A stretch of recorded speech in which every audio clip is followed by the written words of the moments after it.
కానీ ఒక మాట మేడం, నరేంద్ర మోదీ అధికారంలోకి వచ్చి 10 ఏళ్ళు అయిపోయి మూడో టర్మ్ నడుస్తున్నది. అవును. మొత్తం ఈ దేశంలో నిరుద్యోగులకు ఆల్టర్నేటివ్ చూపించలేకపోయింది ఆయన. రేవంత్ రెడ్డి వచ్చి స్కిల్ యూనివర్సిటీ అంటున్నారు, లేకపోతే కనుక మరొకటి ఒక తాపత్రయం ఉన్నదని కాంగ్రెస్ వాళ్ళు చెప్తున్నారు. అనేక చోట్ల స్కిల్ యూనివర్సిటీస్, స్కిల్ సెంటర్స్, లక్షల స్కిల్ సెంటర్స్ స్టార్ట్ అయినాయి. ఇప్పుడు వీరు ఏదో స్కిల్ యూనివర్సిటీ అని మొదలుపెట్టి ఆనంద్ మహీంద్ర అని చైర్మన్ పెట్టిండ్రు. అది కూడా సెంటర్ ప్రపోజలే. స్కిల్ సెంటర్స్ అంటే ఎక్కడికక్కడ స్కిల్ సెంటర్స్ స్టార్ట్ అయినాయి already. Startup India, make in India, వాటికి పెట్టుబడులకు ప్రోత్సాహము. పైగా ఈ బడ్జెట్లో స్టార్టప్ ఇండియాలో పెట్టుబడి ఇదివరకు ఇన్వెస్టర్కి కూడా ట్యాక్స్ పడేది, ఇప్పుడు ఆ ట్యాక్స్ తీసేసిండ్రు. అంటే ఫ్రీగా వచ్చి ఇన్వెస్ట్ చేయగలగాలి. ఇప్పుడు మన ఎన్ఆర్ఐస్ ఉంటారు, వీళ్ళు ఉంటారు పెద్ద పెద్దోళ్ళు, మళ్ళీ ఇంట్లో పెడితే కూడా ట్యాక్స్ ఎందుకు, అది వస్తుందో రాదో అనే సందేహం లేకుండా స్టార్టప్స్లో ఇన్వెస్ట్ చేస్తే ట్యాక్స్ ఫ్రీ.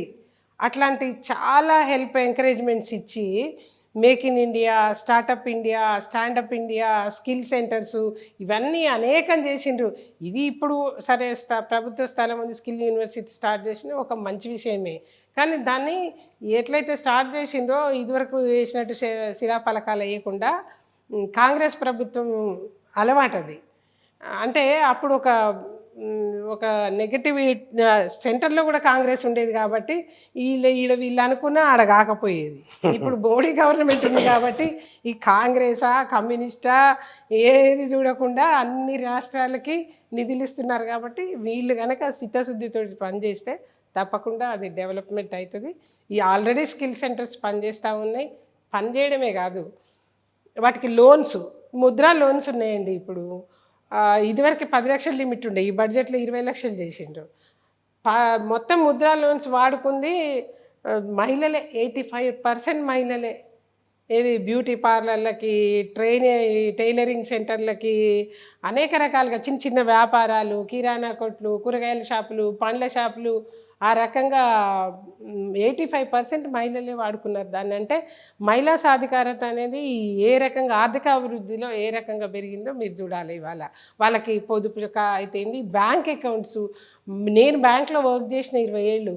మా దగ్గర ఎవరైనా డబ్బులు ఉన్నోళ్ళు సూట్ కేసులు పట్టుకునే వచ్చేది ఆ రోజుల్లో బ్యాంకుకి. ఇప్పుడు అందరికీ బ్యాంక్ అకౌంట్లు, ఎవ్రీ బెనిఫిట్. నేను ఆ రోజున అనుకున్న డిజిటలైజేషన్ చేసి 1000 రూపాయల నోట్లు రద్దు చేసినాడు, అయ్యో మోడీ గారు పొరపాటు చేసిండా ఏంది, క్యాష్ కరెన్సీ లేకుండా ఎట్లా నడుస్తుంది ఈ వ్యవస్థ, ఇంత పెద్ద వ్యవస్థ, 130 కోట్ల ప్రజలు కదా, పైగా ఇల్లిటరేట్స్ ఎక్కువ మన దగ్గర, ఇంకా అంత ఎత్తుకు సాంకేతిక జ్ఞానం లేదు అనుకున్నా. కానీ అసలు ఎంత త్వరగా ఈ రోజున పాలవాడు, పూలవాడు, కూరగాయ కొట్టుడు అందరూ అక్కడ స్కానింగ్ సెంటర్ పెట్టిండ్రు, డిజిటల్ పేమెంట్స్ చేస్తూ ఉన్నారు, ఫోన్పే, డబ్బులు అవసరం. అంటే ఎంత తొందరగా నెట్వర్క్ డెవలప్ అయింది చూడండి. కానీ మేడం మీరు మెచ్చుకుంటున్నారు, కానీ బిగ్ డిజాస్టర్ పెద్ద నోట్ల రద్దు అనేది. అదే అంటున్నా నేను, బిగ్ డిజాస్టర్ ఎవరికి? ఆర్థిక ఉగ్రవాదులకు బిగ్ డిజాస్టర్.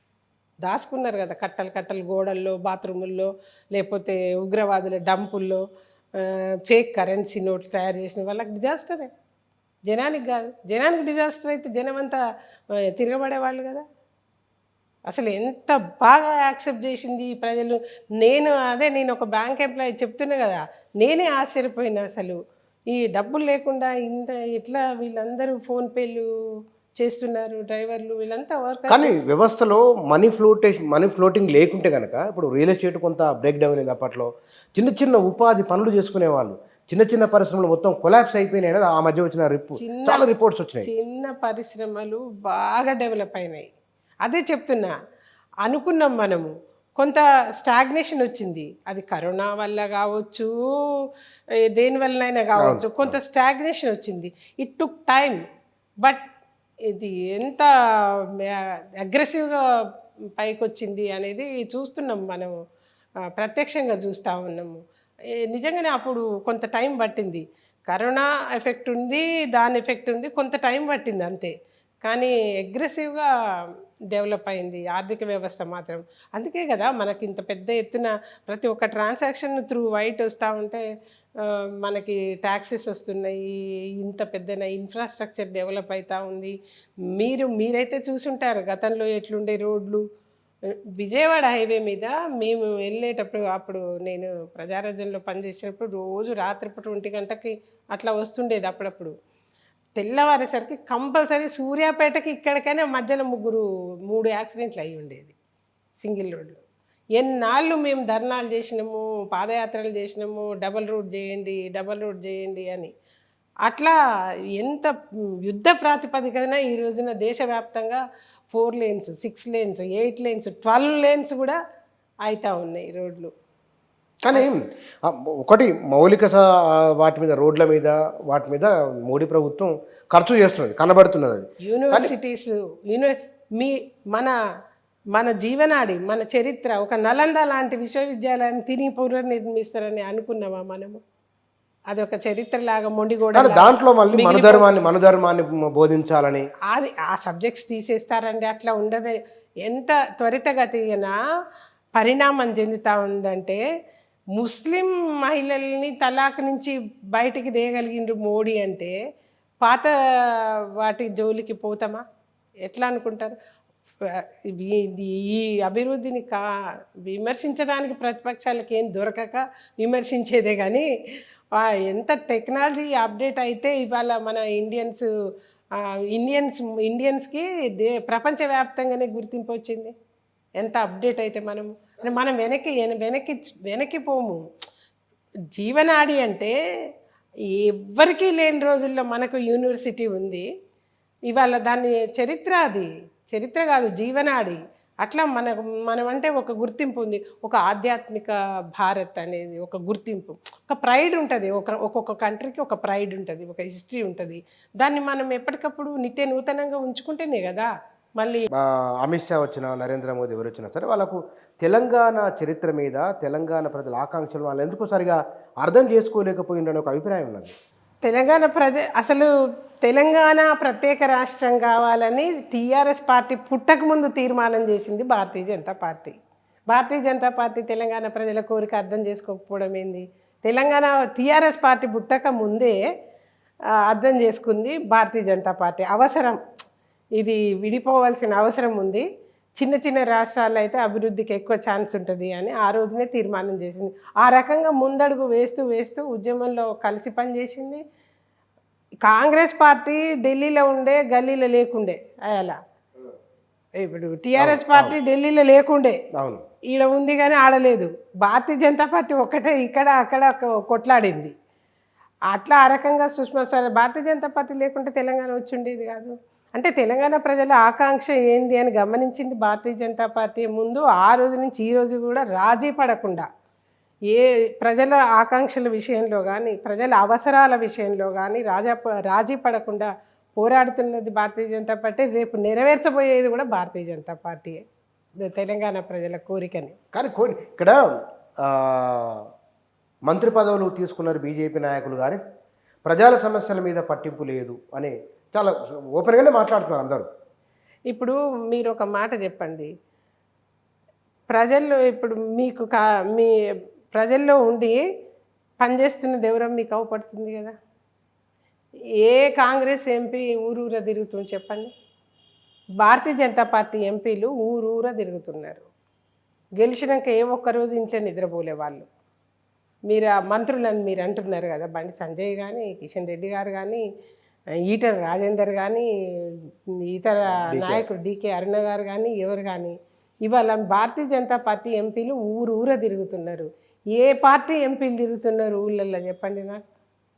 వాళ్ళు ప్రజలను అంటిపెట్టుకొని ఉన్నారు. అంటిపెట్టుకొని లేకుంటే అసలు భవిష్యత్తు ఉండదు రాజకీయ నాయకులకి. కాబట్టి భారతీయ జనతా పార్టీ వాళ్ళు పదవుల్లో లేనినాడు కూడా ప్రజలతోటే ఉన్నారండి. వాళ్ళు పదవులు లేనినాడు కూడా. బండి సంజయ్ ఇప్పుడు మంత్రి, పోయినసారి ఎంపీ, అంతకుముందు ఏముంది?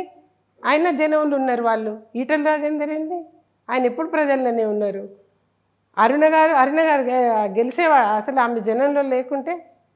అట్లా వాళ్ళు ప్రజల నుంచి ప్రజలతోటి ఉన్నది భారతీయ జనతా పార్టీ నాయకత్వమే ఇవాళ. అందుకే మేము ధర్నాలు చేస్తున్నాం, సమస్యలు ఇమీడియట్గా అటెండ్ కాగలుగుతున్నాం. కానీ మేడం ఎందుకో కానీ మీరు చాలా అద్భుతంగా ఆర్గ్యుమెంట్ బిల్డప్ చేస్తున్నారు, కానీ నాయకుల మధ్య ఒక కమ్యూనికేషన్ గ్యాప్ ఉన్నది అనేది చాలా బలంగా వినపడుతున్న మాట. భారతీయ జనతా రాష్ట్రంలో మళ్ళీ కింది స్థాయిలో ఆ భావన అధిష్టానానికి కూడా ఉన్నది అనేది. ఇక్కడ మీరు ఒకటి అర్థం చేసుకోవాలి, భారతీయ జనతా పార్టీ నాయకత్వానికి కానీ నాయకులకు కానీ వ్యక్తిగత ప్రయోజనాలు ఉండవు. పార్టీ ప్రయోజనాలు తప్ప, ప్రజల ప్రయోజనాలు తప్ప వ్యక్తిగత ప్రయోజనాలు ఉండవు. వ్యక్తిగత ప్రయోజనాలు ఉంటే అప్పుడు కమ్యూనికేషను, కాంపిటీషను ఇవన్నీ ఉంటాయి. ప్రజల ప్రయోజనాలే మాత్రమే, పార్టీ ప్రయోజనాలు మాత్రమే. అది ఏకోకృతంగా ఎవరి పని వాళ్ళు చేసుకుంటూ పోతారు. దాంట్లో కమ్యూనికేషన్ గ్యాప్ ఏముంటుంది?